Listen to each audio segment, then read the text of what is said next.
சங்கீதம் 6ஆம் சங்கீதம் 7ஆம் வசனம். என் கண்கள் குழி விழுந்து போயிற்று, என் சத்துருக்கள் அனைவர் நிமித்தமும் மங்கி போயிற்று.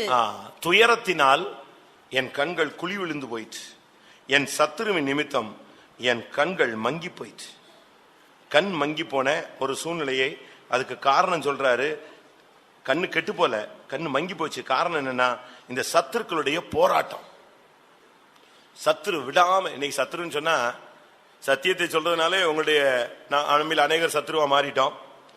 ஒரு மனுஷனுக்கு அவனுடைய வீட்டாரே அவனுக்கு சத்துரு. மனுஷர்கள் சத்துரு, பிசாசின் சத்துரு. ரெண்டு சத்துருத்துவம் ஒரு மனிதனுக்கு எங்க பார்த்தாலும் இருக்கு. எங்க பார்த்தாலும் அவனுக்கு போராட்டம். வேலைக்கு போனாலும் போராட்டம். எங்க பார்த்தாலும் இந்த சத்துருத்துவம் அவனுக்குள்ள இருக்கு. இவன் கொஞ்சம் நல்லா செஞ்சா அவனுக்கு பிடிக்காது. இவன் கொஞ்சம் டேலண்டா இருந்தா, நம்ம விசுவாசி கொஞ்சம் டேலண்டா இருந்தா அவனுக்கு பிடிக்காது.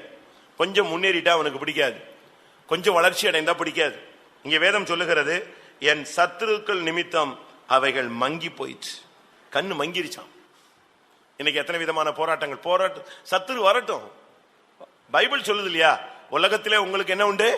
போராட்டம் உண்டு, திடன் கொள்ளுங்கள், நான் உலகத்தை ஜெயித்தேன். ஆண்டவர் தெளிவா சொல்றாரு, போராட்டம் இருக்குன்னு தான் சொல்றாரு. யாராவது உங்களுக்குள்ள நீங்க கிறிஸ்துவுக்குள்ள வாங்க, சாகுற வரைக்கும் அப்படியே வானத்திலேயே பறப்பீங்கன்னு சொன்னா நம்பிடாதீங்க.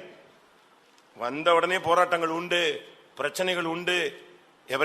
எபேசியர் 6:12 சொல்லி இருக்கிறது, வானமண்டலங்களில் உள்ள பொல்லாத ஆவிகளோடு போராட்டம் இருக்கு, இப்பிரபஞ்சத்தின் அந்தகார லோகாதிபதிகளோடு போராட்டம் இருக்கு, துரைத்தனங்களோடும் அதிகாரங்களோடும் போராட்டம் இருக்கு. போராட்டம் இல்லைன்னே இல்ல, நிச்சயமா போராட்டம் உண்டு. ஆனால் இயேசு நமக்காக அவைகளை ஜெயித்திருக்கிறார். சிலுவையிலே அவைகளை ஆணி அடித்து வெளியரங்கமான கோலமாகி அவர் சிலுவையிலே வெற்றி சிறந்திருக்கிறார். அப்படிப்பட்ட தெய்வத்தை நம்ம பின்பற்றுகிறதுனால சத்துருத்துவத்தை குறித்து நீங்க பயப்படாதீங்க. மனுஷன் நமக்கு என்ன செய்வான்? பைபிள் சொல்லுது, மாம்சமானவன் நமக்கு என்ன செய்வான்? சத்துரு என்ன செய்வான்? ஆண்டவர் நம்மோடு கூட இருந்தா நமக்கு விரோதமாய் இருப்பவன் யார்?